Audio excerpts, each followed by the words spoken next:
오늘 주시는 하나님의 말씀은 마가복음 10장 1절에서 12절입니다. 다 같이 일어나셔서 한 절씩 교독하겠습니다.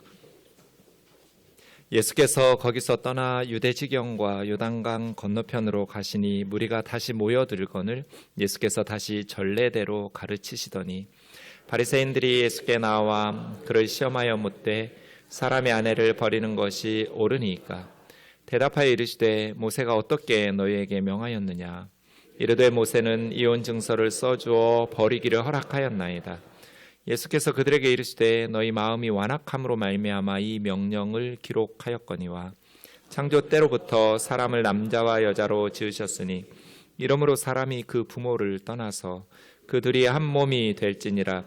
이러한즉 이제 둘이 아니요 한 몸이니 그러므로 하나님이 짝지어 주신 것을 사람이 나누지 못할지니라 하시더라. 집에서 제자들이 다시 이를 물으니 이르시되 누구든지 그 아내를 버리고 다른 데 장가드는 자는 본처에게 간음을 행하며 또 아내가 남편을 버리고 다른 데로 시집가면 간음을 행함이니라. 아멘. 자리에 앉으셔서 기도하겠습니다. 존귀하신 하나님 아버지, 오늘 또 주의 진리의 말씀으로 저희를 가르치시고 그 말씀에 아멘하며 순종하여 살아갈 수 있도록 저희를 인도하여 주옵소서. 미련하고 연약한 종 주님 손에 맡기옵고 예수님의 이름으로 기도하옵나이다. 아멘. 세상에서 가장 중요한 공동체는 교회입니다. 그런데 세상에 교회보다 더 중요한 공동체가 하나 있습니다. 가정입니다. 가정이 하나님의 말씀 위에 바르게 세워지지 않으면 교회는 바르게 세워질 수 없습니다. 가정이 행복하지 못하면 나라가 행복할 수 없습니다. 그래서 우리는 가정을 하나님의 말씀 위에 세우기 위해서 하나님의 말씀을 귀 기울여야 합니다. 마가복음에는 오늘 본문이 가정에 대한 말씀이고 가정에 있어서 가장 기초가 되는 부부에 관한 이야기이고 또 가정의 핵심을 이루는 부부가 어떻게 살아야 할지를 예수님께서 가르쳐 주신 말씀입니다. 마가복음의 구조를 보시면 8장 27절에서부터 길 위의 본문이 시작됩니다. On the way라고 하는데요. 어디를 향해 가는 길이냐면 저 북부 북부 갈릴리에서부터 남부 예루살렘까지 가는 길입니다. 윗원에 있는 가이사랴 빌립보에서 주님이 물으셨습니다. 사람들이 나를 누구라고 하느냐고. 세례 요한이라고 하던데요, 엘리야라고 하던데요, 선지자 중에 한 분이라고 하던데요. 그럼 너희는 나를 누구라고 하느냐고. 베드로가 대답하죠. 주님 그리스도라고. 그때부터 주님께서 십자가에서 못 박혀 죽으실 것을 그리고 사흘 만에 부활하실 것을 제자들에게 말씀하시기 시작하셨습니다. 가이사랴 빌립보입니다. 그래서 예루살렘으로 가는 이 길은 십자가를 향해 가는 길이고 예수님은 죽음을 향해서 가는 길입니다. 그것이 10장 52절까지 이어지는데요. 오늘 10장 1절에서 12절은 길 위의 본문의 마지막 장이 시작되는, 그러니까 1절에 보시면 예수님께서 요단 가에 유대 지경에 도착하셨고 요단강 건너편이거든요. 저 북부 갈릴리에서부터 이제 예루살렘 근처까지 온 거예요. 유다 지경에, 남부 유다 지경에 도착하셨어요. 십자가가 점점 가까워지고 있어요.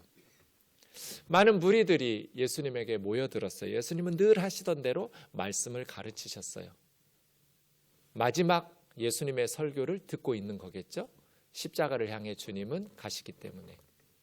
교회가 그리스도의 몸이라면 예수님처럼 늘 하던 대로 해야 될 일이 말씀을 가르치는 거예요. 그래서 교회는 항상 예수님처럼 말씀을 바르게 가르치는 일에 힘써야겠죠. 예수님께서 무리들에게 말씀을 가르치고 계셨을 그때 바리새인들이 질문 하나를 가지고 와서 예수님에게 물었어요. 그 질문의 내용은 사람이 아내를 버리는 것이 옳으니까예요. 근데 마가는 이 질문이 예수님을 시험하려고 물었다고 그랬어요. 좀 이상하지 않으세요? 바리새인들의 이 질문이 왜 예수님을 시험하는 것일까요? 뭘 시험한다는 것일까요? 뭔가 예수님을 테스트해보고 싶었고 뭔가 예수님이 잘못됐다는 것을 바리새인들이 공격하고 싶었던 것 같아요.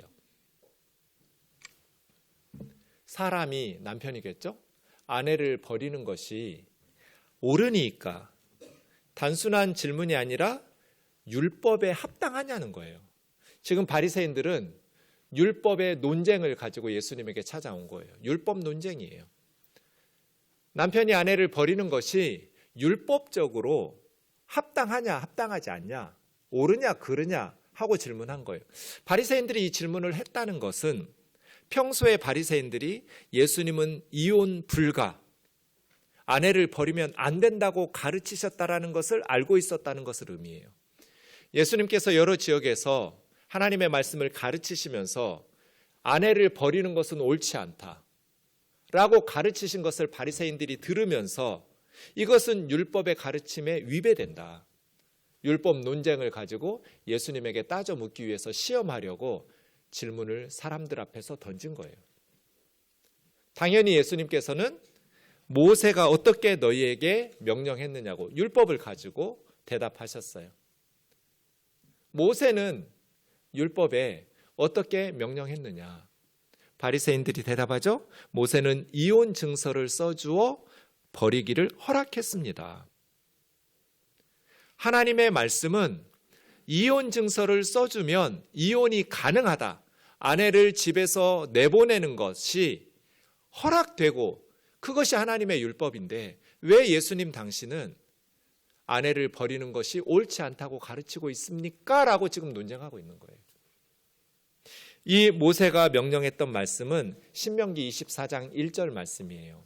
신명기 24장 1절에 보면 사람이 아내를 맞이하여 데려온 후에 그에게 아내에게 수치되는 일이 있음을 발견하고 남편이 그 아내를 기뻐하지 아니하면, 그런 두 가지 전제 조건이 있는 거죠. 결혼을 해서 살다 보니 아내에게서 부끄러운 일이 있음을 알게 됐어요, 남편이. 그럼 무조건 쫓아내라는 게 아니고 부끄러운 일을 알게 되고 더 이상 그 아내를 이전처럼 기뻐하거나 사랑할 수 없게 되었을 때, 그럼 이 남편이 그 아내를 어떻게 하겠어요? 예전처럼 사랑하지 않고 그 아내를 학대하겠죠. 욕하고 때리고 무시하고 아내 대접 안 하겠죠. 아내의 허물을 들추어내면서 아내를 괴롭히겠죠.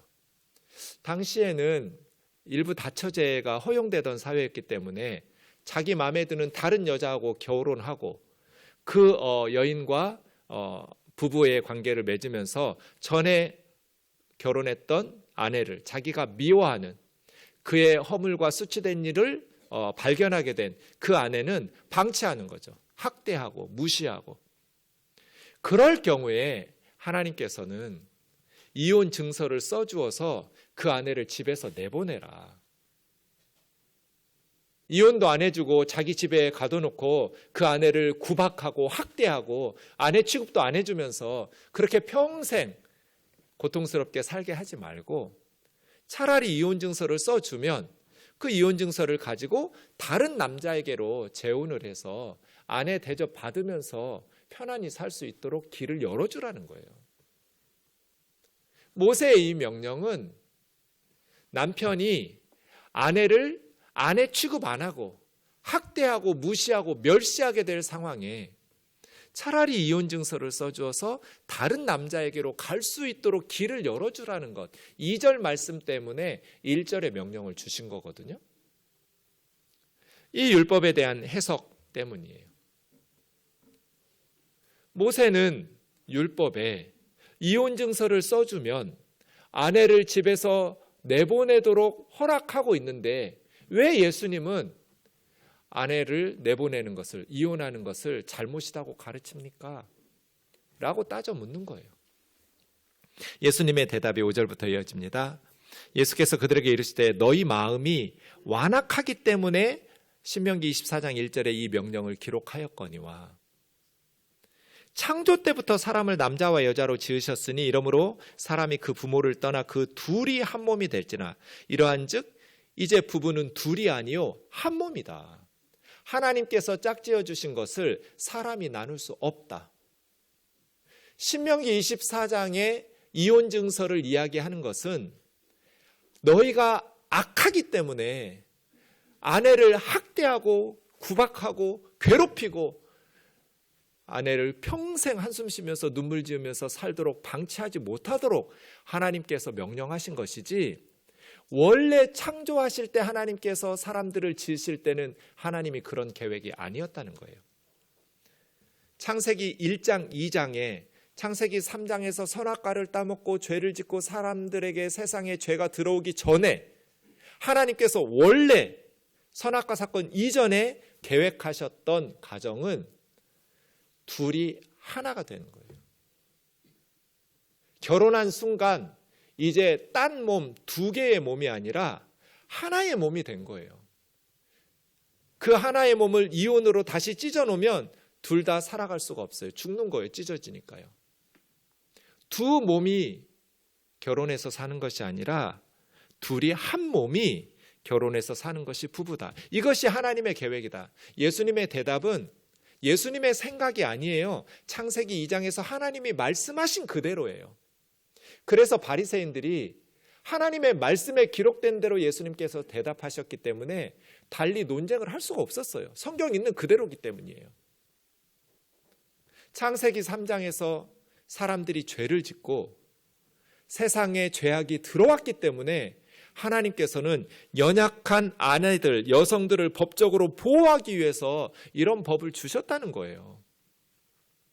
하나님이 이혼증서 써주라고 명령하신 것은 너희의 부패하고 완악한 마음 때문이다. 아내의 약점을 잡고 학대하고 구박하고 못살게 굴기 때문에 이혼증서 써주어서 이혼하는 것이 하나님이 기뻐하시는 뜻이 아니다. 왜냐하면 하나님의 창조의 본래 계획은 부부는 한 몸이 되기 때문이다. 둘이 아니라 하나이기 때문에. 이혼 과정 중에 약자인 여성을 법적으로 보호하기 위해서 차라리 이혼증서를 써서 다른 남자에게 가서 행복하게 살아갈 기회를 주도록 하신 것이 너희 완악함 때문이다. 너희가 아내의 허물을 용서하지 못하고 계속 그걸 꼬투리 잡고 괴롭히고 구박하지 말라고 하나님이 허용하신 것이지, 하나님께서 창조 때부터 계획하신 것은 이혼하는 게 아니다. 이제 집에 와서 제자들이 예수님에게 물었어요. 예수님이 명백하게 성경적으로 대답을 잘하셨거든요. 근데 제자들이 또 질문을 다시 던졌어요. 근데 예수님, 아까 바리새인들이 던진 그 이혼 질문 있잖아요. 아내를 내버리는 거, 그거에 대해서 다시 물었어요. 왜 다시 물었을까요? 예수님의 대답은 아주 명쾌했는데, 예수님의 제자들도 12명 다 남자잖아요. 바리새인들 같은 생각하고 있는 거예요. 그렇게 지금까지 알고 살아왔던 거예요. 이혼에 대해서 남편이 요구하고 당연한 것처럼. 그때 주님이 다시 말씀하셔요. 누구든지 그 아내를 버리고 다른 데 장가드는 자는 본처에게 간음을 행한 것이고, 여자도 똑같이 아내가 남편을 버리고 다른 데 시집가면 간음을 행하는 것이다. 이 말 오해하시면 안 돼요. 이 11절과 12절 말씀은 재혼하면 간음을 행한다는 뜻이 아니에요. 이혼해서 이혼 증서를 써주어서 각자 독립적인 그냥 사람이 된 후에 다른 남자나 여자를 만나서 결혼을 하면 그건 간음이 아니에요. 그런데 아직 결혼 중일 때, 이혼하지도 않았고 사별하지도 않았는데 결혼해서 부부로 살고 있는데 다른 남자가 마음에 들어서 살고 있는 남자를 버리면 이게 간음이라는 거예요. 부부관계를 맺고 아직 결혼 생활을 하고 있는데 다른 여자가 더 마음에 들어서 본처를 버리고 다른 여자에게 재혼하기 위해서 이혼하는 것이 간음이라는 거예요. 이혼한 상태에서 만나서, 아니면 사별한 상태에서 만나서 재혼해서 다른 남자와 여자와 사는 건 괜찮아요. 그런데 세례 요한의 목을 쳤던 갈릴리의 분봉왕 헤롯 안디바와 헤로디아처럼 자기 남편과 아내가 있었는데 다른 여자와 남자를 만나서 결혼하기 위해서 본 남편과 아내를 버리는 것은 그게 간음이라는 거예요. 십계명을 위반하는 거예요.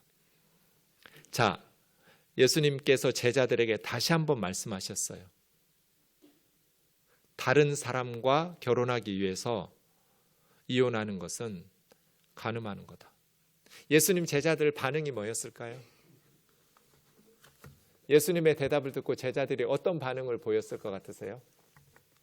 마가복음에는 없어요. 그 다음 내용이. 근데 마태복음에 있어요.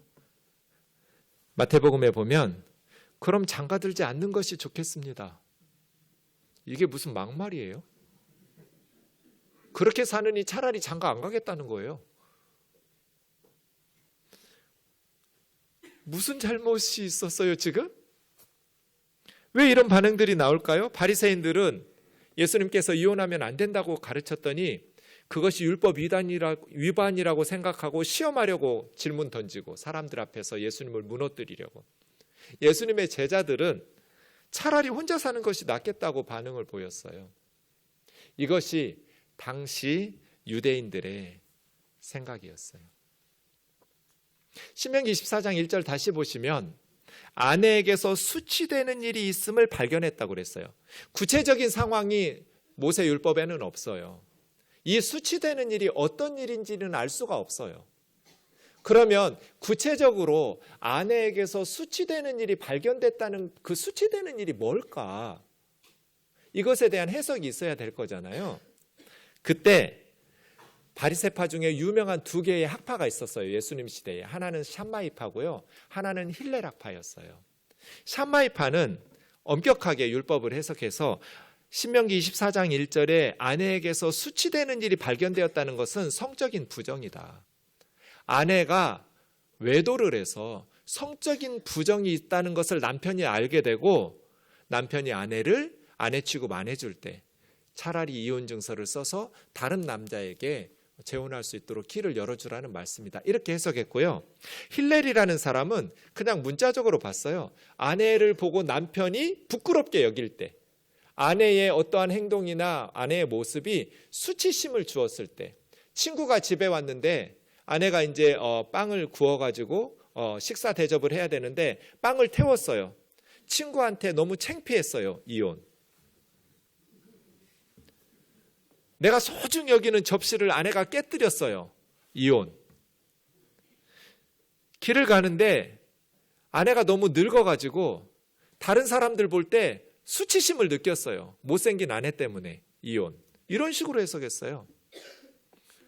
그럼 여러분 신명기 24장 1절을 원래 하나님께서 주신 말씀의 뜻을 취지를 살려서 해석하면 샴마이처럼 해석해야 돼요? 힐렐처럼 해석해야 돼요? 이게 그렇게 어려운 질문이에요?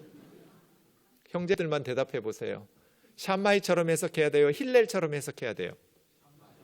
당연하죠. 2절 보세요. 다른 사람에게 결혼할 수 있도록 이혼증서 써줘라. 내보내줘라 네 집에서. 이거잖아요. 근데 예수님 시대의 유대 남자들이 샴마이처럼 해석했을까요? 힐렐처럼 해석했을까요? 어떻게 아세요? 다 힐렐을 따라갔어요. 그래서 유명한 랍비 아키바, 아주 이스라엘에서 대표적인 랍비예요. 남편이 다른 여자에게서 아내보다 더 아름다운 점을 발견해도 이혼할 수 있다. 이렇게 가르쳤어요. 못생긴 아내 버리는 거예요. 어떻게 이런 일이 가능할까? 여러분, 오늘 본문은 그런 사회적 배경에서 해석하셔야 돼요. 예수님의 시대적 배경, 팔레스타인 사회에서 이 말씀과 상황들을 해석하셔야 돼요. 지금하고는 달라요. 지금은 여인들도 얼마든지 경제적으로 자립적인 생활을 할 수 있지만 2000년 전에는 여성들은 직업 가지기가 어려웠어요. 사회적으로 경제적으로 자립할 수 있는 상황이 아니에요. 남편에게 버림받으면 당장에 살기가 어려워요. 그런데 유대 남자들은 아내를 이렇게, 이게 사람 취급하는 거예요? 유대 사회 남자들은 여성을 사람 취급하지 않았어요. 아침에 일어나면 세 가지 감사했대잖아요. 이방인이 아니라 유대인으로 태어나게 해주셔서 감사합니다. 노예가 아니라 자유인으로 태어나게 해주셔서 감사합니다. 여자가 아니라 남자로 태어나게 해주셔서 감사합니다. 이게 세 가지 감사예요. 이런 시대예요. 여자를 사람 취급 안 하던 시대에. 그러니 예수님의 가르침이 유대 남자들이나 바리새인들이 볼 때는 핵폭탄 같은 말도 안 되는 소리예요. 예수님은 유대 사회에 핵폭탄을 집어 던지신 거예요. 그리고 말씀을 가지고 싸우고 계신 거예요. 신학적으로, 성경적으로. 어떤 게 하나님의 백성의 삶이, 하나님께서 기뻐하시는 삶이 옳으냐? 어떤 것이 율법의 정신을 따른 것이냐?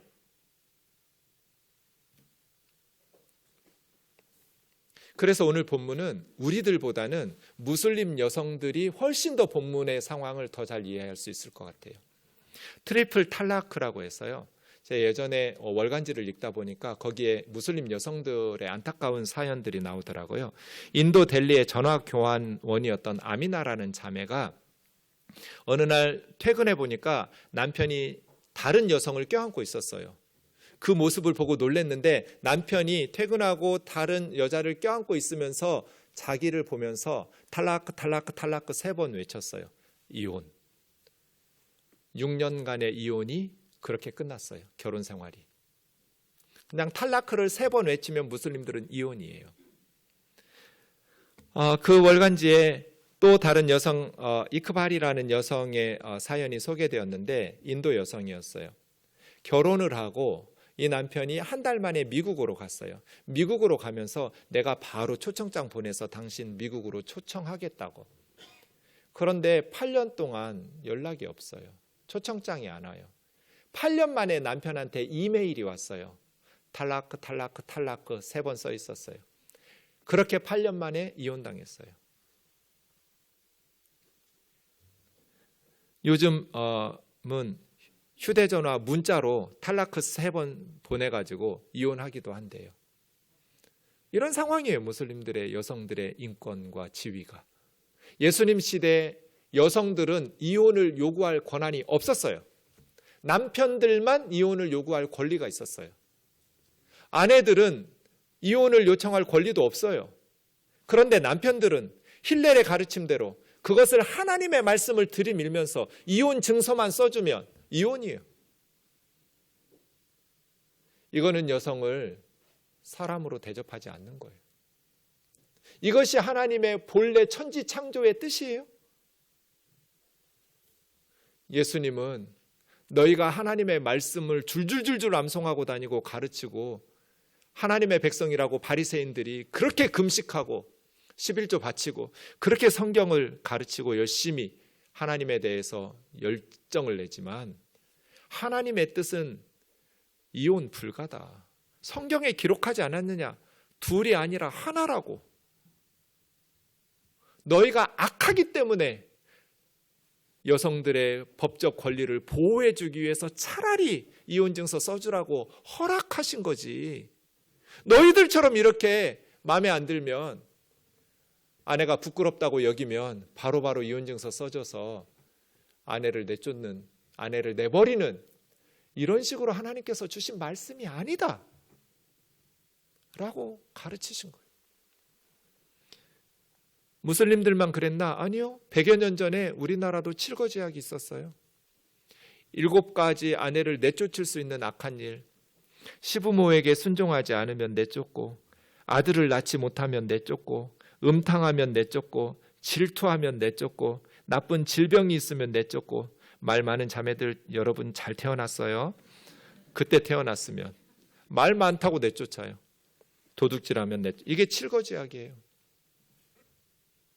이렇게 살았어요. 이 땅에서 여성들이. 이게 사람 대접 받는 거예요? 2000년 전에 팔레스타인에 하나님을 섬긴다고 말하는 이스라엘 백성들이 이렇게 악하게 살았어요. 그럼 어떤 경우에도 이혼하면 안 되는가 지금?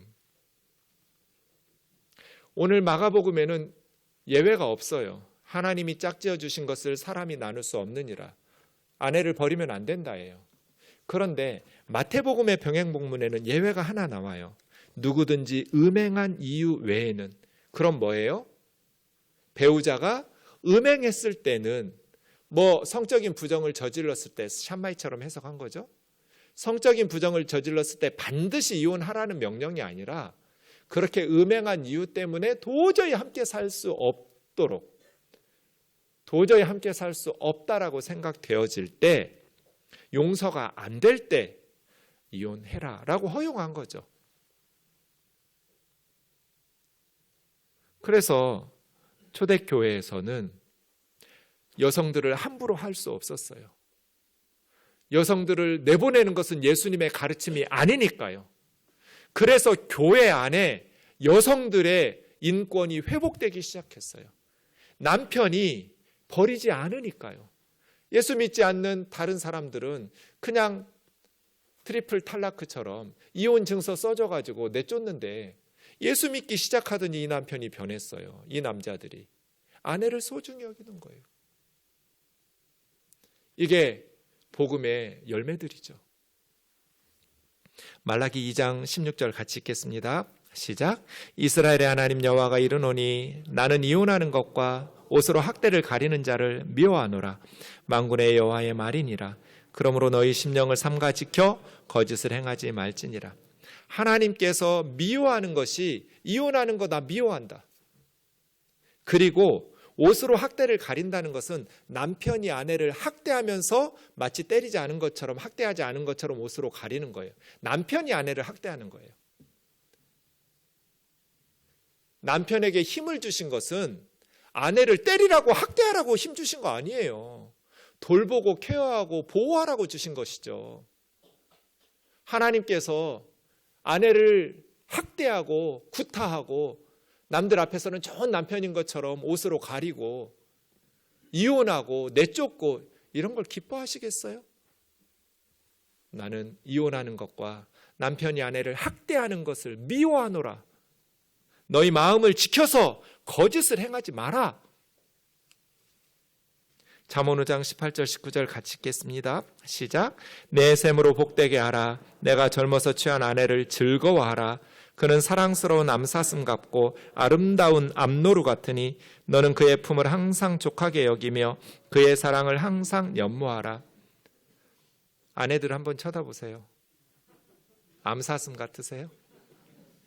아름다운 암노루 같으세요? 그렇지 않으면 회개하셔야 돼요. 뭘 회개해야 되냐면 말씀에 순종하지 않고 기도하지 않은 걸 회개해야 돼요. 아내하고 사는 것이 10년, 20년 지나면 황홀해야 돼요. 너무 행복하고 너무 감사해서. 그렇지 않으세요? 젊어서 취한 아내를 즐거워하라. 이 말씀 보니까 아내가 늙었어요. 젊어서 취한 아내지만 나이 들고 연약해지고 그렇게 주름살 생겨도 기뻐하라는 거예요. 사랑스러운 암사슴같이 아름다운 암노루같이 아내의 품을 항상 족하게 여기라는 거예요. 그의 사랑을 항상 사모하고 연모하라는 거예요. 이것이 하나님 말씀.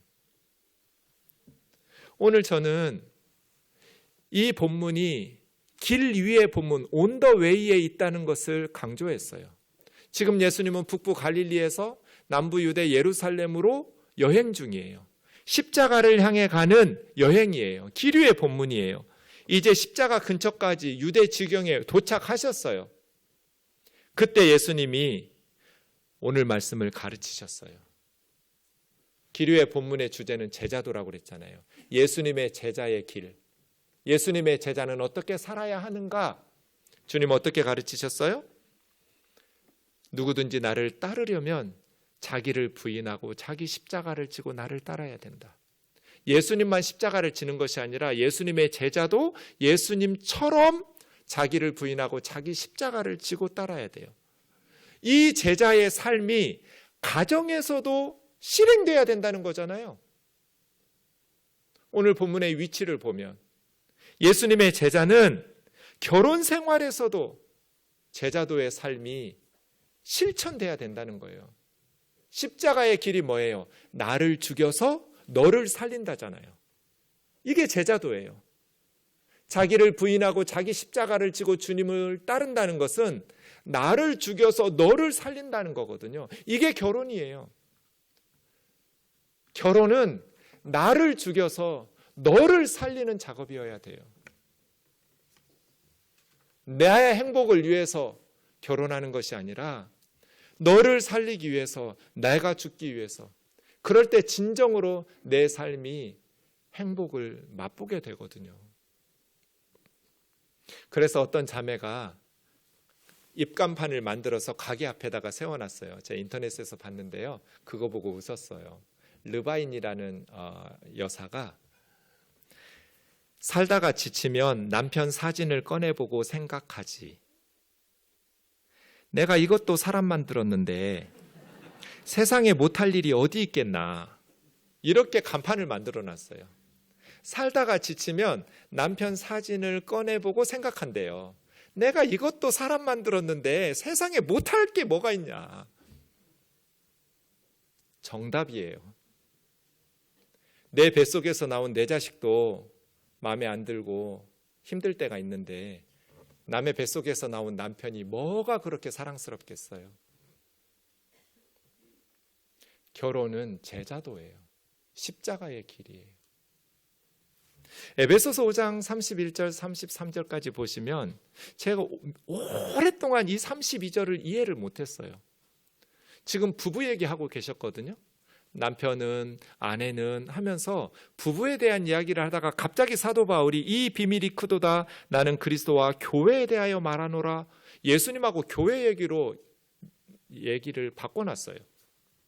아니 남편하고 아내 이야기하다가 왜 갑자기 그리스도와 교회에 대해서 이야기한다고 말하지? 이 무슨 뜻이지?